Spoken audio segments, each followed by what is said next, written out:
All right, thanks for the intro. So I'm Nathan Renfro, the Senior Manager of the Colored Stones Department for the GIA, headquartered in Carlsbad. You know, we've seen a lot of interesting photographs of mineral specimens at the macro level, and what I want to show you is kind of a different world. It's not one that's usually thought about, but there's a whole world of minerals that goes unseen because we don't look at every stone that we might get a hold of in the microscope. Maybe it's working, maybe it's not. Yeah. Pro tip, yeah. So these are a couple of the microscopes I work with. I can't really overstate how important the microscope is. You know, for me, I use a microscope every day. Without the microscope, science would be basically blind. You know, so almost every branch of science uses a microscope to let us see things that we wouldn't otherwise be able to see. And that's no exception in the realm of gemology and geology and minerals. The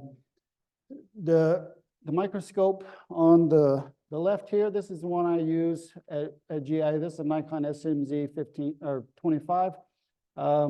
It's relatively low power, and it's also a stereoscope.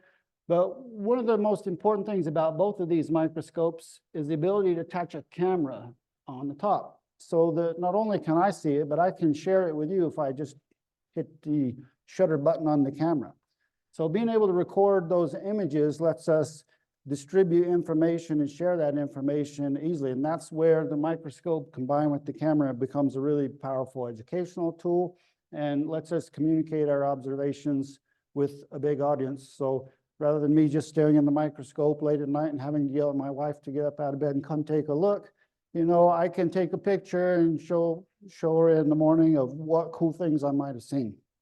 The other thing that it's important to think about with the microscope, you know, the microscope lets you be an explorer. So when we think about exploration in geology, we think about putting on our Carhartts and our, you know, boots and going out into the field in some rough conditions. Well, you can explore from the comfort of your home by using a microscope with a, you know, a box of minerals.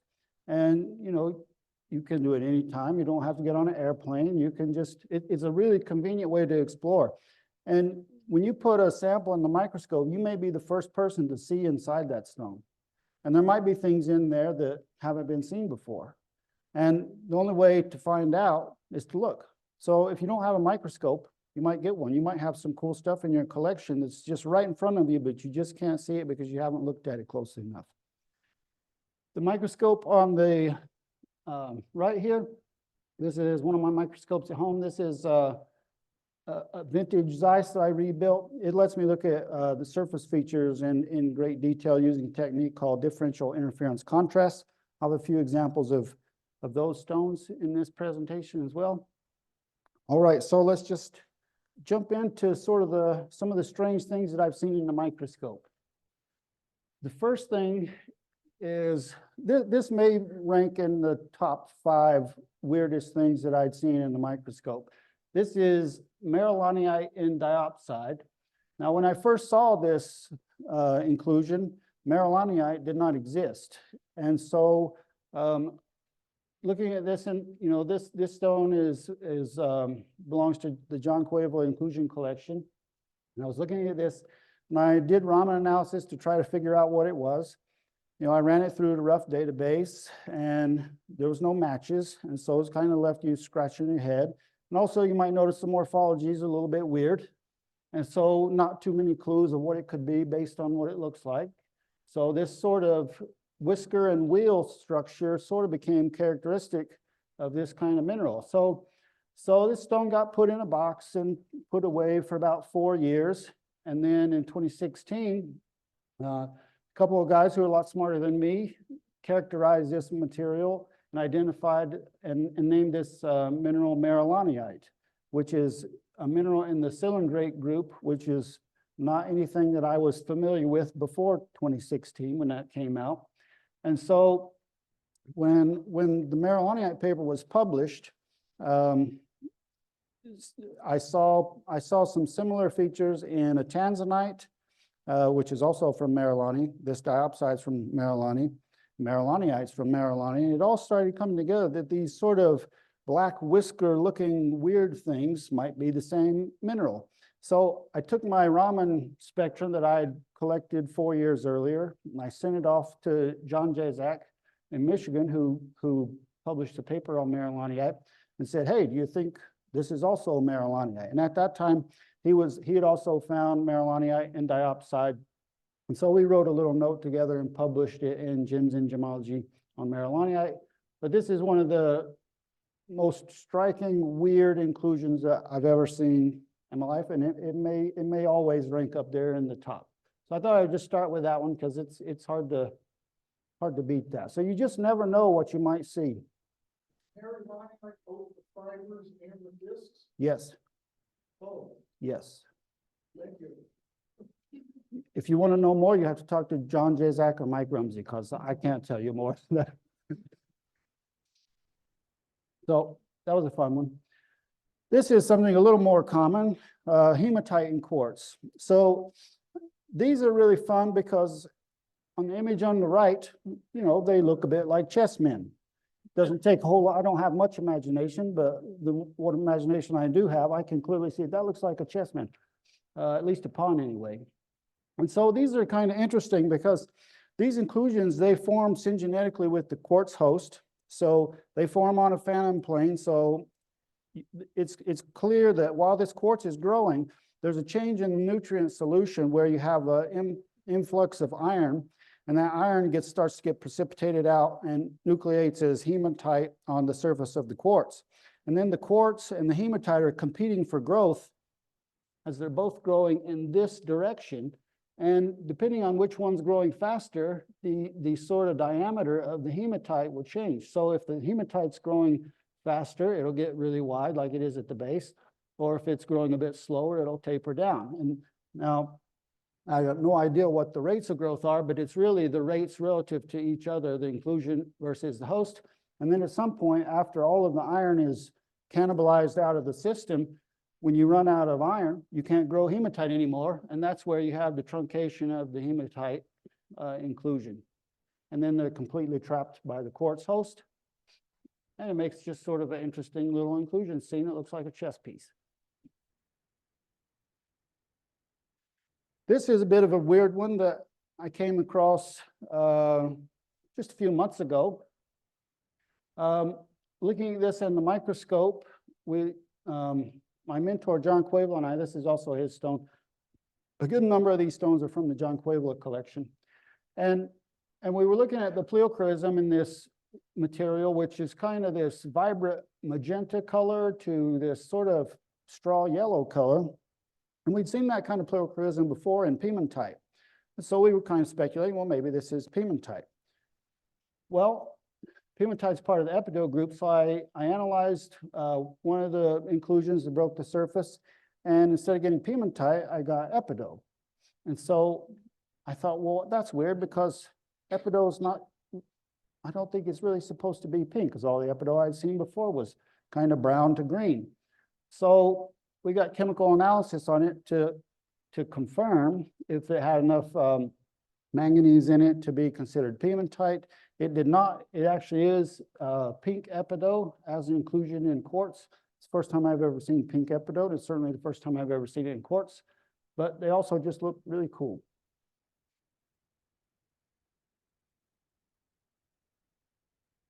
So if we go back to the microscopes, when we think about the blue microscope that I use for differential interference contrast, that lets me look at the surface of mineral crystals in great detail.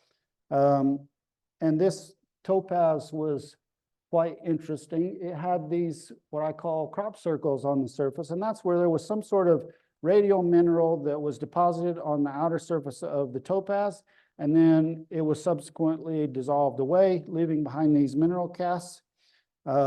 Subsurface to those circles, you see some fluid inclusion cleavages, and those are that's just an artifact of the differential interference contrast in vibrant colors.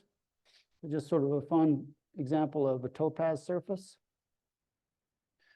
This is radiation-induced pink cracks in elbaite tourmaline. And so that sounds kind of weird. And so this elbaite tourmaline, if we have to unravel this story, we have to know a little bit about this stone. So one thing we know about this stone is this stone's from Mozambique. Some of the tourmalines from Mozambique are Cuprian or what's sometimes known in the trade as Paraiba tourmaline. And so that means that they're colored this really electric, vibrant green to blue color by copper. Those stones also have a lot of manganese in them as well. And when the manganese is not contributing color because it's in the wrong valence state, it's still present in the crystal structure, but it's not absorbing any visible light.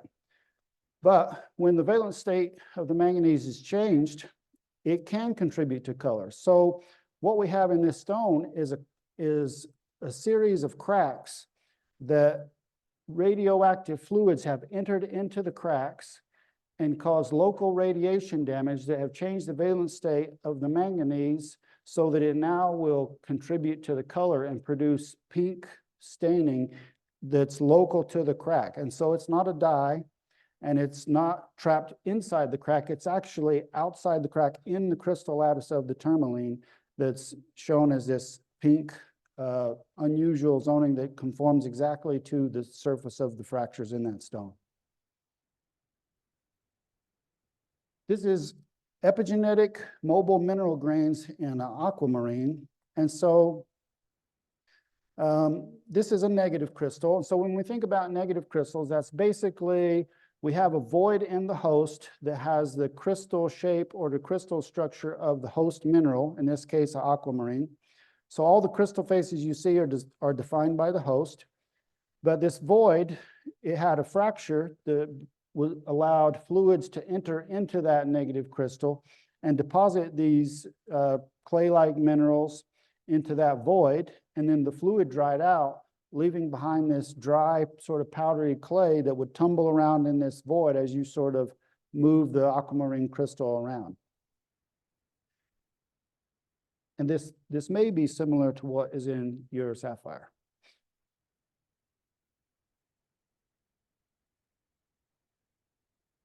These are rainbow etch tubes in the mineral muscovite. So muscovite is sort of a grandfather name. It's similar to tarphite with a slightly different crystal structure. And these etch tubes, a lot of these etch tubes I see, they follow dislocations and defect trails in the crystal lattice where dissolution occurs much more rapidly back along those dislocation trails, producing these kind of kinked ribbon-like structures. And if they're etched just at the right dimension, using reflected light, you'll get thin film interference colors. And occasionally, if they're prominent enough, you might even see them in the faceted stone face up. And so you might have an interesting phenomenon in the stone. So while this stone is kind of boring without those rainbow inclusions, kind of a small, gray, boring kind of stone, really, because of these inclusions contained within, you have this sort of rainbow phenomenon through the table. It makes sort of a pretty rare, unique, and collector's stone.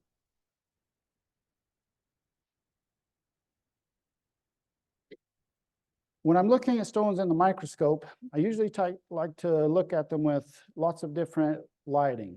So that could be transmitted light, dark field, bright field, fiber optic light from the side, polarized light, and also sometimes UV light. And these types of inclusions are really the most fun to use UV light with. This particular example is a fluorite from Illinois, and it has a number of petroleum inclusions.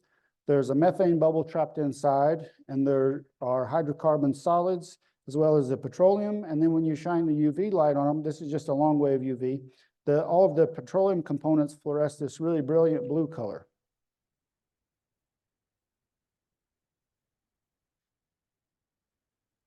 When I'm looking at gemstones in the microscope, it's hard to, it's pretty easy when you see a stone like this in your hand, you know there's going to be something special because of the bright colors. So when I see greens and blues and you see in your hand, you know, it's going to probably look okay in the microscope. You know, I think we're all attracted to color. So when you have a colorless thing that might not look that good if it's a broken fragment, but there's something colored inside, good chance that it's going to look neat. And this material is no exception. This is papagoite and tangite in quartz from the Messina mine in South Africa. The papagoite is just the blue needles, and then you have the vanadium copper oxide, I think is what it is, for the tangite, which are the really vibrant green prismatic crystals. This is just a really great combination of colors in this quartz. As far as I know, I think this is really only from this locality in South Africa.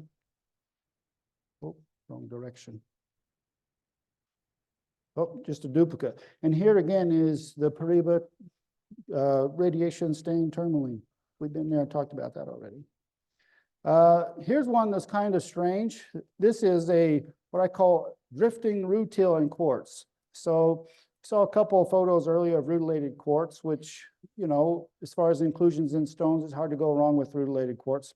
This one had something unique about it in that if you look here, it's quite clear that this is supposed to be here, and this is supposed to be here. So what in the world happened? They both kind of drifted about the same amount, but if you look carefully, there's this shadowy outline, and that is a quartz inclusion inside the quartz. And so what you had is the rutile crystals were present, and then they were capped and joined together by this quartz inclusion. And you can't really see the quartz inclusion in the quartz because they have the same refractive index. So it's kind of like putting an ice cube in water. It basically becomes invisible. The only thing you can see is the interface between the two quartz grains, between the quartz host and the included quartz. But somewhere along the way, before that whole system was preserved in the host quartz, there was some forces applied to this small grain of quartz, which caused it to pull these rutile crystals apart just a little bit, not a ton, but leave it in place enough to where you can see that it's supposed to be here. So I've seen this kind of thing a couple of times in minerals. So there's a lot of forces that go on in the micro level within these growth environments. I can't tell you how or why they do it, but I can show you that they do happen.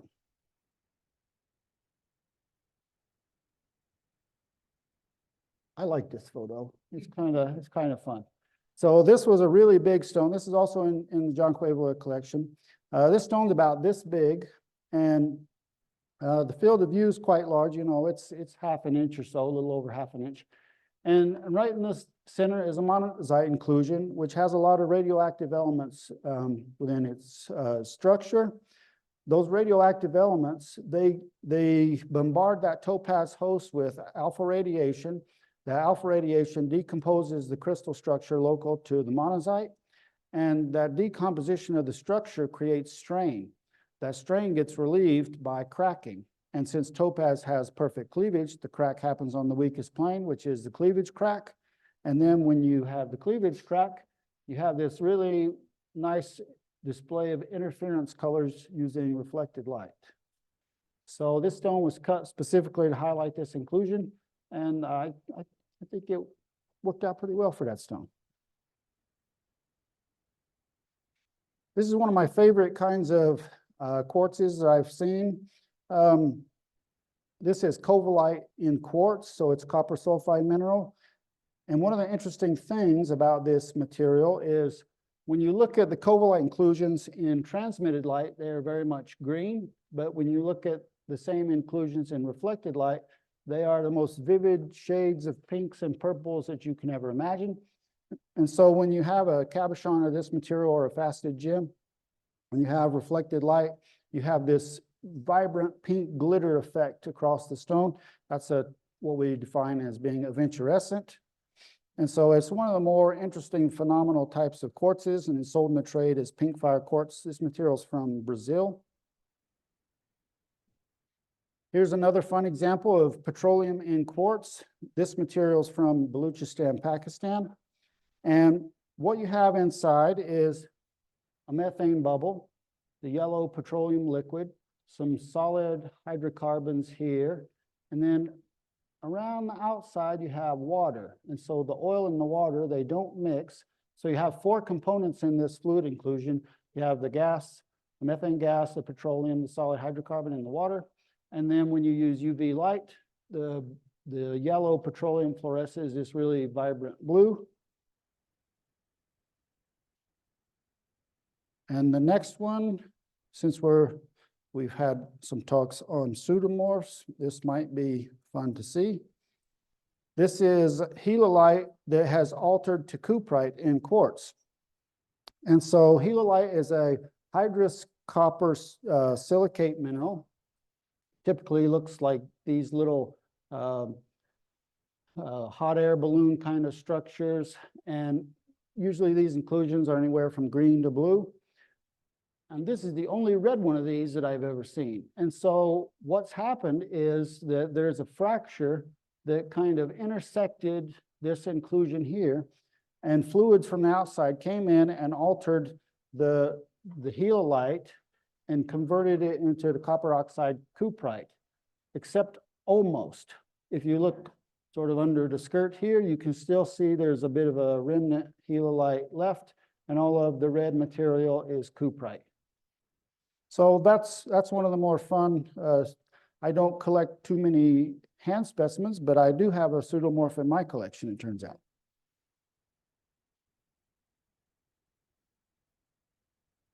This is one of my favorite photos. You know, I really like it when you're looking in the microscope and stuff looks like other stuff. We call that pareidolia. And so, again, with my limited imagination, it's pretty easy for me to see that this looks like the aurora borealis. You have this frozen lake here, this is quartz, and this is chalcedony above, and then you have these manganese oxide plumes that looks like a tree line of a forest. And so the surface of this little iris agate has been kind of creatively carved in this royal fashion to produce this kind of pattern. But to me, it looks like the aurora borealis in size about this big. I was actually showing this to some GIA students one time, and a lady, she informed me that no, that in fact does not look like the aurora borealis because she's been there, but I have not. So to me, it still looks like the aurora borealis. Speaking of things that look like other stuff, now this opal's not technically a mineral, but it still seemed worthwhile to include. So what you have is a praise opal from Tanzania. And to me, this looks like the aerial view of the Carlsbad coastline, which is where I live, which is where GIA is. And so this coastline is actually a weathered brecciated serpentinite. And then all of this material is the praise opal, which is colored by nickel. And it just looks like the aerial view of the coastline, which I guess now they're about to ban DJI drones, so I can just replicate it in my microscope, so I'm good to go. This is a really fun stone. This is a morganite beryl, and it has an interesting heart-shaped etching on the surface. Why it's in the shape of a heart, I have no idea, but there it is. It's also just a little bit pink, so it seemed appropriate that the heart would be in a morganite. Again, going on, whenever I have a mineral crystal, I always like to examine the surface because when you just look at a mineral crystal, the surfaces might look kind of plain and boring, but if you look carefully in reflected light, there's a lot of times there's a lot of really interesting detail there. And there's no better mineral for looking at the surface of gems than diamond. Diamond, because it's so hard, it doesn't abrade, it doesn't get banged up. And so the surfaces are generally pristine. And so when we think about mineral crystals and how the atoms are arranged so precisely, I think this diamond showcases that about as good as anything could of how precise those carbon atoms are stacked in this way. So this particular diamond's from Greenland. Yeah, and I just like trigons. This is called trigons. These are on the octahedral face of a diamond. Anytime I get a rough diamond, I always look at it in the microscope. Diamonds are my favorite thing to look at using this examination of the surface using differential interference contrast. This is a fun stone. This is what I would call a thick section. I polished this sample down. It's about 1 millimeter thick, and it's a fossil dinosaur gem bone. I guess there's a lot of fossil dinosaur stuff around here. I got to go check out the dinosaur tracks here at some point while I'm here. I like dinosaur gem bone. It's sort of become a bit of a novelty stone that I like to pick up when I'm in Tucson. But what you have are alternating layers of quartz that are contaminated with goethite and hematite. So the yellow bands, those are goethite, and then the reddish colored ones are probably hematite. And so you just have these fortification bandings in all these little pore spaces that are basically act like miniature geodes. And then the very cores are sometimes filled in with carbonates. You can see there's a cleavage crack right there in that one. And then you may be thinking, well, where's the blue color coming from? Well, that's just, I put a blue filter behind there to make it look nice. This is demortierite quartz. This material kind of showed up around 2015. A gem dealer had sent a sample to us at GIA, and I did the Raman analysis on it and figured out this is demortierite. And then now it's one of the more popular inclusion stones. I see it every year at Tucson, so they've not ran out yet. It's also from Brazil. This is a really strange aquamarine. And first thing you'll notice is there's some really unusual color zoning in that stone. And so what in the world's going on, you might be thinking. I was kind of thinking that too. And so the first thing you'll notice is there's a line here, and there's a line here. Those lines are cracks. So this stone had these cracks while it was in the growth environment. It became out of equilibrium with the growth fluids or the nutrient solution, and it started to dissolve away. And so as it dissolved along these cracks, it opened up these sort of mountain-shaped voids internally. Well, then the growth solution changed, and so it started precipitating a new generation of aquamarine, and that new generation happened to be more strongly colored than the first generation. So what you're left with is this overgrowth of very blue aquamarine on the internal portion of this sort of etched out fracture. So there's a lot of weird stuff that goes on before these stones come out of the ground, and sometimes we see them, sometimes we don't. This is a really tough one to explain. This looks like this should be a dyed stone, but this is an actual, genuine, real fluid inclusion, and it's a blue copper fluid. And this one has this bubble trapped inside, contraction bubble. So there was a greater temperature when the fluid was trapped in the quartz, and then as the temperature decreased, there was a volumetric contraction. So then a gaseous sort of contraction bubble formed here. And then when you rock and tilt this stone, this bubble will slowly walk up and down the length of that void. So it makes a nice spirit level. Probably not a very practical one, but it looks cool. These are what we call lily pad inclusions because they look like, well, they look like a lily pad. They're just really colorful. This is probably one of the best lily pad inclusions I've ever seen. At the very core of this lily pad inclusion is this little dot, and this is a negative crystal, so it's a void with respect to the host peridot. And inside that void was carbon dioxide. And there's a circular area here, and what this is, that circular area tells us a story. So as this peridot is exhumed to the surface, the confining pressure, as it's getting unburied, is decreasing, and so the relative internal pressure from the carbon dioxide fluid increases. And as it increases, it creates strain in the host, and that strain gets relieved by this cleavage crack. But what this tells us is there was a pause as it came to the surface. So it came partway to the surface, fractured, and then it came the rest of the way to the surface, and then the relative internal pressure increased again because the confining pressure decreased, and that strain that resulted created this secondary crack, which gave us this really nice looking lily pad inclusion that when you use reflected light shows us thin film interference colors. This is a stone I picked up in Tucson, gosh, probably 10 years ago or so. It was the only one they had, and these disc-like inclusions were identified as malachite, and so they're also what I would consider epigenetic malachite.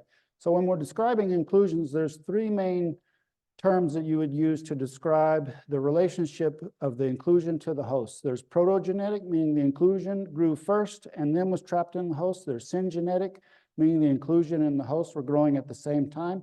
That would be like those hematite chessmen. And then there's epigenetic, meaning that the inclusion occurred after the host was growing. So the biggest question here is, well, how did you get malachite inside the stone? Well, that's easy to explain, because if you were to look at this stone from the side, you'd see that there was a crack there. So a crack opened up a void in that quartz, and then fluids carried the copper carbonate solution into the stone, where malachite was able to precipitate out. And because it's confined to this flat crack, it forms these flat radial discs.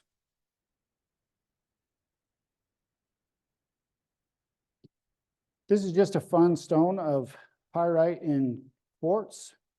You can clearly see that it's cubic, but I have no idea why it's incomplete, but it's just sort of a neat looking pyrite arching quartz, very photogenic, kind of classic brassy yellow color. It's just a great inclusion stone. This is rutile in quartz, probably one of the most popular inclusion stones that's ever been. There's plenty of it around. You always see some in Tucson. They often form these radial six-spoke stars. And there's an interesting story about the rutile stars if you just think about what they're composed of. So all the rutile stars that you'll see have this dark core.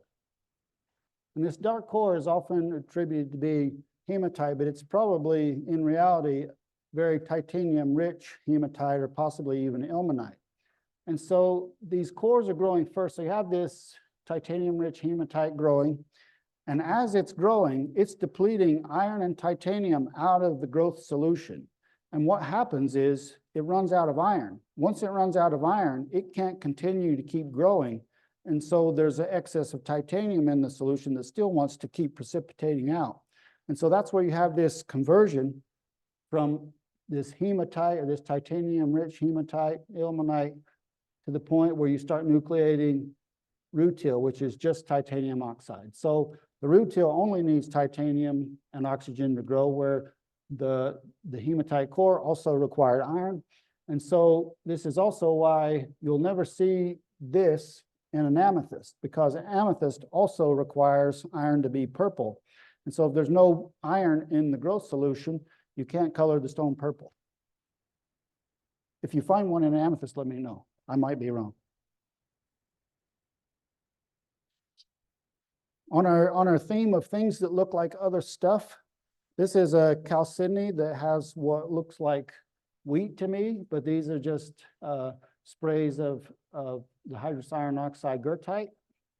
Just sort of a fun stone. This one's from Nipomo, California.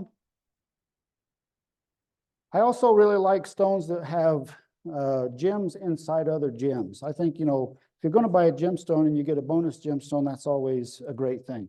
So this particular one, this is a sapphire from Tunduru, Tanzania. Inside is this really lovely garnet.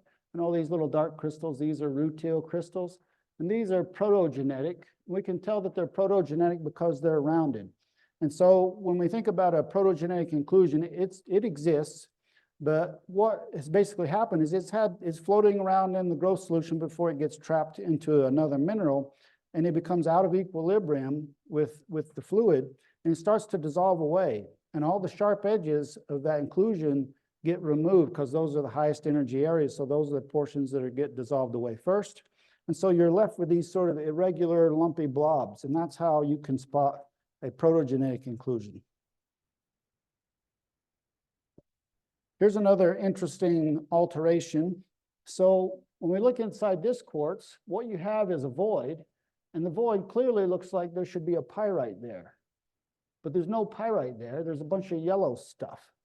And so what the yellow stuff is just remnant sulfur. So there was a fracture that intersected this, where this pyrite used to live, and it leached all of the iron out, leaving behind the sulfur component. And that sulfur is free to kind of rattle around in this void now. This, going back to colored inclusions, I really like colored inclusions, especially blue ones. This is the only inclusion of lazurite I've ever seen in a spinel. The spinel is from Burma. So you do have lapis that comes from Burma and spinel that comes from Burma. So there must be some sort of intersection of those minerals for them to occur together, but only one I've ever seen, kind of a neat stone.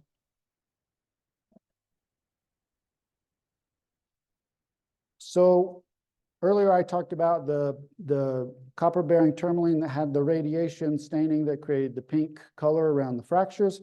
Well, here we have a diamond that also has radiation staining. And so instead of fluids, what happens is a lot of diamonds, while they're sitting in these kimberlites for millions of years, just waiting to get mined out, they might be adjacent to radioactive minerals. So those little minerals might be sitting on the surface. And what they do is they bombard the stone with alpha radiation and produce green color. So that's how diamonds get green color, is from radiation. That's from a GR1 defect. But what you can also see when we look at this same image in reflected light, that radiation damage, as it's decomposed that crystal structure, there's a volumetric expansion because the order is not quite as tight as it was. And so you wind up having these, what I call blisters on the surface of this diamond. So these are actually polished faces here, but this area here is what we call a natural, which is basically just the natural remnant surface. And so we see those blisters everywhere. There's a green spot, you see a raised area. So just sort of a unusual stone. I've seen that a few times, but this is by far the best example of that. And while we're talking about diamonds, these are a couple of the interesting inclusions I've seen in diamonds. When we see these bright green inclusions, these are diopside, and then you also have these chromium-rich garnets, sometimes known as G10 garnets. These are some of the indicator minerals you might be using when you're searching for a new diamond mine. These are peridotitic diamonds. And when we think about these from a novelty perspective, colored inclusions in diamonds are exceedingly rare. I would rather have a colored inclusion in my diamond than a flawless diamond. They don't happen very often, and they're really fun to see. Again, you get a free gemstone with your diamond. And I often tell people about the garnet. So April is the birthstone for diamond, or vice versa rather. And so, and February is the birth month where garnet would be your birthstone. So if you're in a jewelry store and you have a flawless diamond, and then you also have maybe a SI1 or an I1 diamond that's got a garnet inside, and a client came in and her birth month was April. And then let's say her child was born in January. I think she'd rather have the included diamond rather than the flawless diamond. I know I would. And actually, when I married my wife, I gave her a diamond that had a garnet just quite a bit like this one inside, and her birth month is April. And then when we were supposed to have our first child, he was supposed to be born in mid-February. And so I was thinking, it'd be really nice if he would come just a little bit early, and he did. He was born on December 28th. So he kind of messed up my plan, but it still worked out okay. He did give me a tax break for that year, so it worked out okay anyway. But he doesn't have a birthstone in his mom's ring though. Other weird colored inclusions in diamond. This one over here is one of the best blue inclusions I've ever seen. This is kyanite in a diamond. And that tells us that this is from an eclogitic deposit where you have subduction zones. You get things like kyanite and almandine, pyrope garnets and omphacite crystals. Whereas in the peridotitic diamonds, you get things like diopside and those pyrope garnets and olivine. Sort of like this blue crystal. Has anybody ever seen blue olivine before? As far as I know, this is the only example I've ever seen of blue olivine. So when this inclusion was found by John Cuevla, and he speculated early on that this could be an example of ringwoodite, which is super high pressure olivine that contains water. The stone went to Steve Jacobson for a lot of research, and it was determined it's actually just blue olivine, which is also pretty weird too, because olivine is not supposed to be blue. That one is. So you never know what you might see. This is a partially healed cleavage crack in a topaz. And so basically, while the topaz was still in the growth environment, there was some stress on that crystal. That stress created a cleavage crack parallel to the basal plane. And then fluids from the growth solution entered into that crack. And then they started to heal that crack. And so as they migrate the nutrient solution across that crack, the black areas, that's where there's complete healing. And the colored areas is where fluid has been trapped in the void spaces and left behind. And depending on the thickness that remnant crack is, you get varying colors of interference from using reflected light. This is a slice of quartz that I polished with these optic dishes. And originally I cut it because I thought it would be kind of neat to see the optic figures in this slice of quartz. And I just kind of randomly placed these optic dishes on the surface. And so the first thing I did was I oriented it so that the major surface you see here is perpendicular to the optic axis. And then when we use polarized light, we see the kind of classic bullseye figure that is in the quartz. And we also see an Aries spiral and a pseudo-biaxial figure. If I put a dish over here, you would see a uniaxial figure. And so this is the sector here and here. Those are the Brazil law twin sectors, and this is the untwinned portion. So in quartz, where you have the untwinned portions of the crystal, that's where you get a bullseye figure. The Brazil law twinned areas, that's where you get a uniaxial figure. And then on the boundary between the two, that's where you get the Aries spiral and a pseudo-biaxial figure. And so there's basically 4 types of optic figures possible in quartz, depending on where your optic figure is on the stone.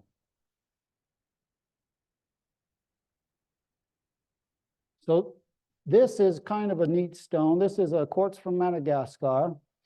And you'll notice that this void kind of has the shape of an octahedral crystal. And there's a thing in here, which is fluorite. And you'll notice that shape, that's the shape that you'd expect a fluorite crystal. But it's the wrong size.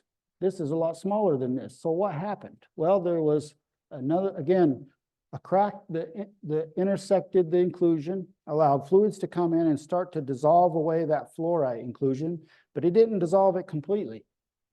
And so what happens is it dissolved it away where it was free to move around this void that it created. And if this works,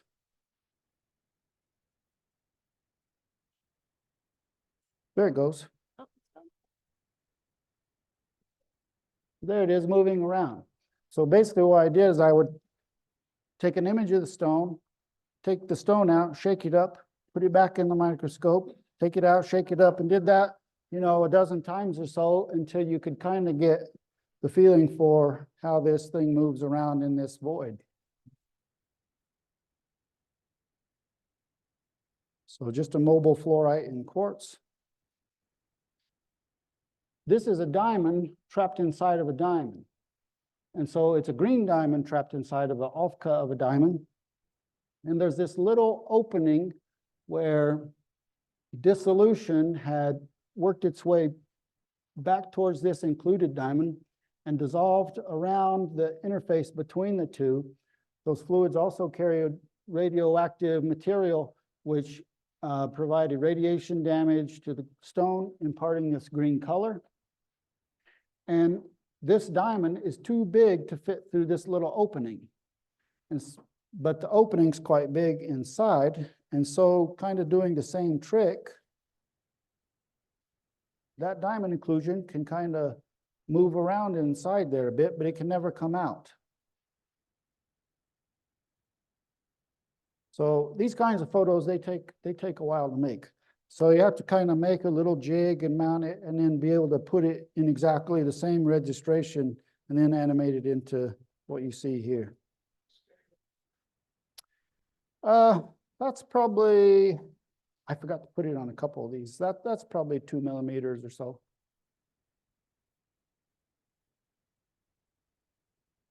This was another fun stone because I was kind of, after kind of having some success with this animation technique, we had this diamond come through the lab. It was mined by Al Rosa in Russia. And this diamond was referred to as the Matryoshka diamond, which is, the Russian nesting dolls. And same kind of deal.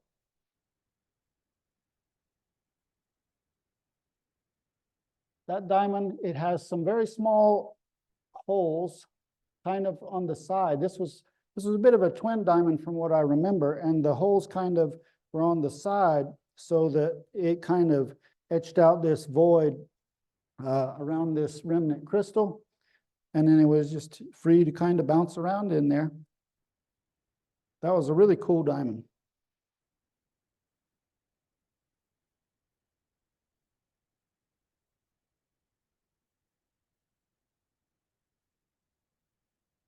All right, so here we have a sapphire.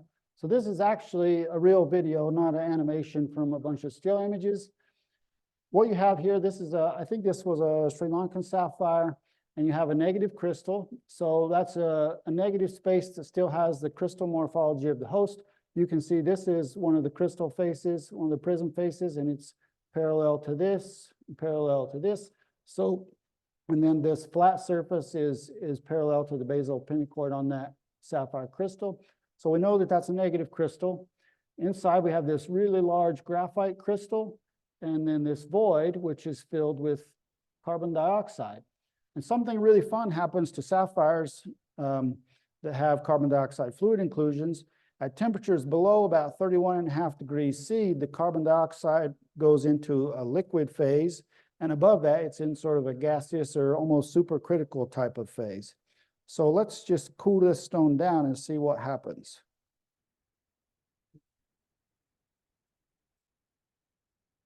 So now we have basically liquid and gaseous CO2 coexisting here. And all the bubbles will sort of coalesce into one. Now we're going to let it warm back up a bit. The bubbles start to shrink. So I have a little heat source up here. That's why the bubble's kind of drawn up in that corner. So the heat's coming in at this direction.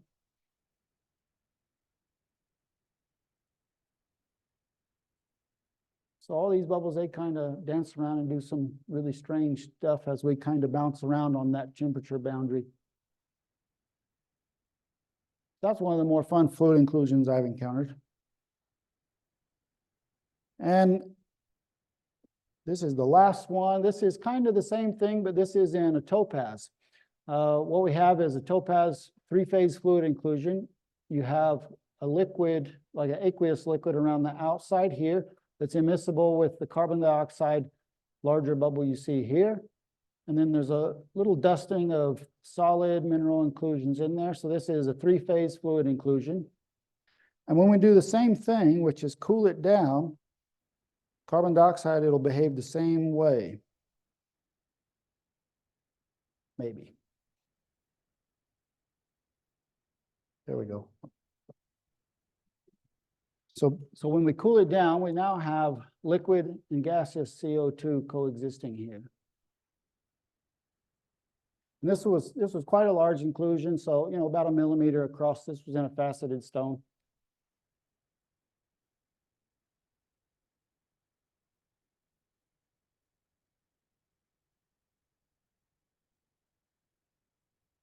Can't tell if it's playing or not. We'll try to play it again.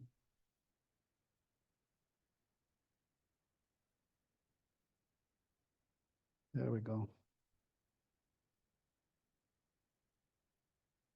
So basically, to play with these kind of fluid inclusions, I have a can of freeze-it spray and a little thermal probe, so I can kind of increase and decrease the temperature kind of gently. You don't want to increase it too high, you'll probably rupture the fluid inclusion. But those are always fun to play with, especially when you get really good examples. All right, and that's all of the stuff I have to share with you for things in the microscope. For further reading, there's the Photo Atlas series of books on inclusions in gemstones by Edward Gublin and John Cueva, who's my mentor and also provided a lot of the stones for me to photograph. And then there's also about 80 years of gems and gemology issues that are free to explore on the GI website. So, any questions?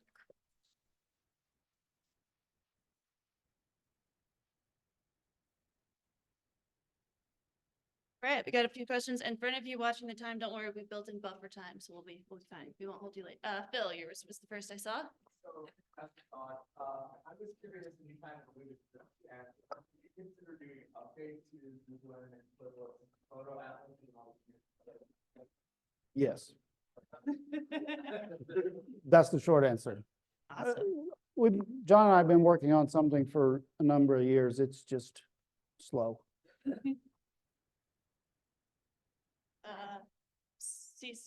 CC and then Bruce and then May. The diamond from Russia that was dancing around, could you see it without the microscope? Sure. It's a lot better with the microscope, but yeah, you could see it with the unaided eye. Bruce? For the carbon dioxide inclusions, so above and below approximately 31.5 degrees Celsius.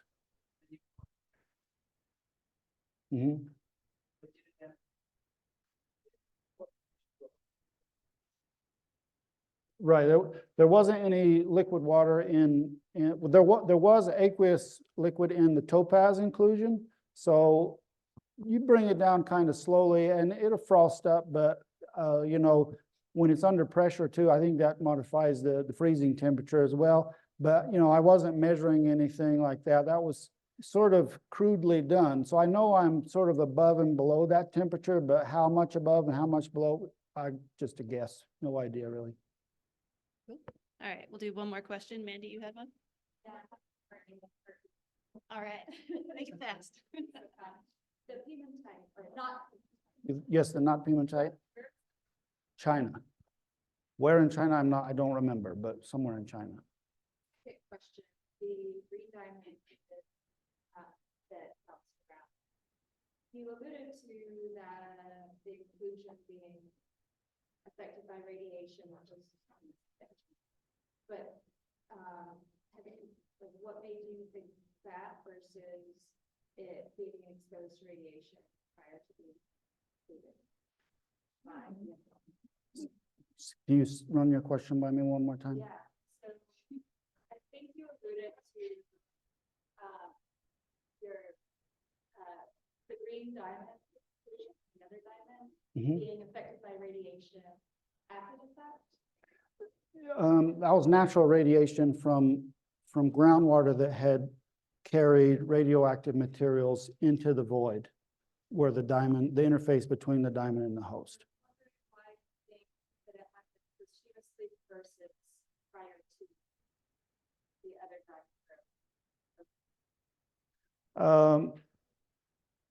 Most likely your radiation damage, if it was during growth, that radiation damage would probably be annealed out. So it'd take a long time for that radiation damage to build up over time to induce green color. And also you see the radiation damage confined to the surface. And so you'll see that as radiation spots. So they look like ink spots on the surface, and it's not throughout the body of the stone. So since it's confined to the surface features, that tells you it's post-growth. Thanks.